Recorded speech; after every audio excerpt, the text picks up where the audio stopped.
Hey, it's me again.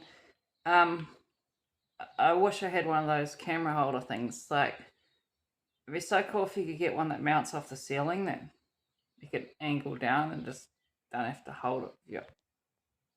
Um, yeah. Yeah, that would be pretty nice.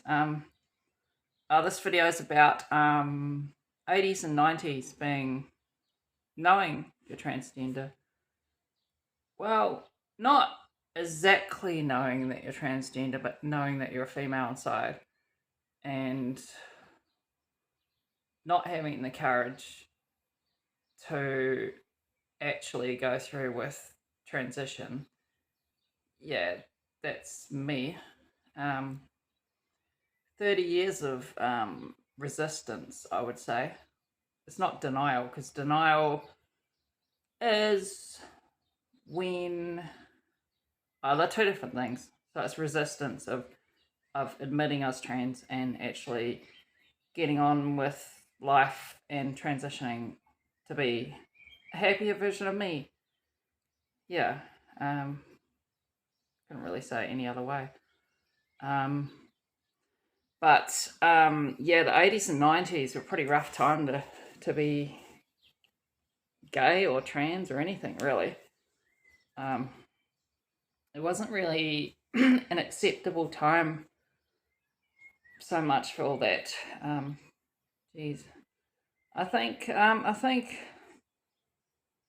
gay people and lesbians would have been a lot easier for them than a trans woman. And I kind of think a lot of these trans women that did transition at that time, geez, they had such a rough ride because there wouldn't have been any support and there wouldn't have been any services to help them. And half of them were on drugs and prostitutes because that's the only way they know how to survive. So society pretty much would have given them the label. They were crazy people that can't control themselves. When in all reality, they were just human beings that were trying to live in society that wasn't accepting of them. That is quite a revelation that I I think I've got an overactive brain or something. I just think about things to the point of exhaustion, and it can really do my head in. Sometimes I just got to stop thinking about things. It could be slight ADHD, but I don't think it is because I don't have any other ADHD symptoms that they listed on their list. Um, I think I don't really know what it is, but it means that I research things and I get a good understanding of things, and then I can see the big picture of things, and I can make my I can make up my mind on things around the big picture, not just the little picture, the whole picture of how everything works. Yeah, and I don't know, it's kind of must be a personality trait or something. But it seems to serve me well if I don't get too carried away with overload of brain, you know. Um, but what was I saying? I was saying, yeah. So I know as a girl since I was about 5 years old, and I would always sort of say, "What is this thing down here? Why do I have this?" And I'm pretty sure everyone just bloody ignored me. And it got to the point where I used to put it out of my pants and run around the classroom going, "Ooh, look at this," which got me in a hell of a lot of trouble when I think I was a 4 year old, 4 or 5 year old. But I remember, yeah, that was embarrassing for my parents and stuff. Oh my god, yeah. But there was just so many things that I would act femininely through. I would act feminine naturally, and then I would try to mask that and hide it and say, no, what the hell am I doing? I shouldn't be acting that way, but it's just that was the natural thing. And so I got bullied to hell in school, and I used to get in a lot of fights. There'd be fights every day, like full on punch ups. Um, I didn't like the violence of it. Um, Primary school was wild back in the fucking back in the sort of like late 80s and 90s.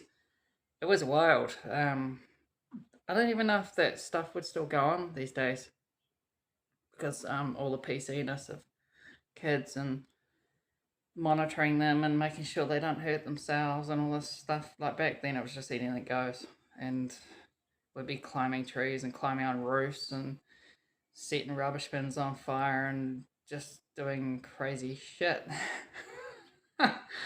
Burnouts in the school field. Whole lot of crazy stuff, that you just wouldn't get away with these days. But it was fun. But I didn't enjoy the fighting and the bullying. At one time I broke some kid's arm because I just had enough. He just kept pushing me and pushing me and pushing me. I said, right, mate, you're getting hiding. And I tripped him over and he broke his arm. And then I got a lot of trouble for that. But yeah, so it was rough back then. I've kind of got off topic here. But okay, so and then a teenager. When I was a teenager, it was I was very girly, and I grew my hair out long, and every now and then I get misgendered. Well, because I was trying to be a guy, so I get called a girl, and I'd be like, yeah, that's what you should be calling me. Yeah, but I kept that secret. I cross-dressed a lot. It was sort of a weekly thing. When I cross-dressed, I'd buy all these like really pretty clothes, and I'd do it for a bit, and then I'd feel really bad about it and get all clothes and burn them or throw them away and waste my money. Go for a month and then repeat the cycle. And it was just me trying to be me, really, and keeping it all a massive secret, which is fucking nuts. It was like cleaning up a crime scene when I finished doing that stuff. You wouldn't find any of that stuff lying around. And nobody knew about it. I was an expert at keeping everyone in the dark. But I'd have to say that the 80s and 90s took away my girlhood and my teenage years and my 20-year-old years of being a woman, a girl, because I was terrified. Society was not very kind to trans people, and I mean, I kind of think I'm older now. I'm 45 now, would you believe? So I'm older, and I can take a retrospective look at of how it was and just accept how it was, because that's how it was, and move forward, because you can't stay in the past of things. I'm getting a sore arm here. You can't stay in the past of things. It doesn't help you. So my saying is the past causes depression, and thinking about the future causes anxiety. So you really got to live for now, because now's all you really got. When you really think about it. So I've been doing that that living for now thing for the last 15 years, and pretty much when I came out, I started doing that, and I was like, no, you've got to cherish every day, because it's not guaranteed to you, and life's short as well. I don't really like this angle, but yeah, shit, I rambled, don't I? But yeah, truth of life, isn't it? But yeah, I think kids these days do have a lot easier with the transition, and getting on of like being who they are from the inside out. But they do have a lot of trouble in schools, going through schooling with the horrendous bullying. I've seen quite a lot of like really attractive trans women that totally pass. They look like cis women that would never even have to say they're trans to anyone. I've seen these women, and you can see the trauma in them for what they experience through their schooling, through their college years in school, and it's almost like PTSD.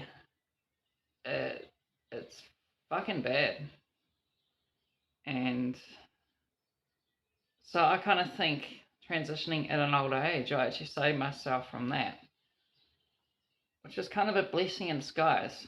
But yeah, like I said, stick to the present, not the past.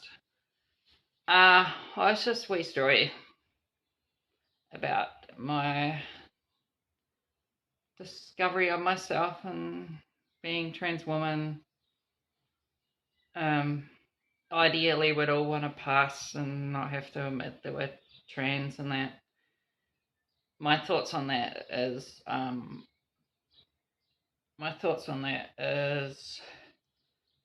I would love to pass. I would love to pass totally, so that people that I meet that don't know me stop giving me a hard time. And that would be the only reason for it, really, because everyone that knows me already knows I'm a trans woman, right? So I'm comfortable with that. And I do tell people that I know and trust. I would never tell someone I don't. And I don't tell people I'm trans if I don't even know them at all. Seriously, it's not worth it. If you do, it just creates a shitstorm that is very hard to deal with. And you're better off saying nothing, keeping that stuff private if you almost pass, or if they don't know. I'm gonna stop talking now. I've got SRS coming up in 4 weeks. I just can't fucking believe it. It was 15 weeks ago and it seems like a week ago. It's now in 4 weeks, and wow, finally. I've waited my whole life to have the right part down there. Yeah, my whole life. So I've had dysphoria, quite wicked dysphoria from the downstairs thing my whole life. And I kind of learnt how to be comfortable with what I had, because it's just a sexual organ at the end of the day, and it still worked pretty good as a sexual organ. So I'd have a way of kind of ignoring it and not looking at it or something. It was really bizarre. Like I would never take my clothes off and look in a mirror, and that bit would be blurred out to me. Sounds odd, doesn't it? But that's just what you do with dysphoria and stuff. That's a dysphoric mind. But I'll stop rambling. But that's just wee story, background story of me. I'm getting emotional. Michaela, and yeah, I hope my videos help in some way to some people that want to learn about trans women, or possibly trans themselves, and just want some sort of confirmation of how they feel. Yeah, I'm not like in the YouTube business to make a lot of money. It's not what I do.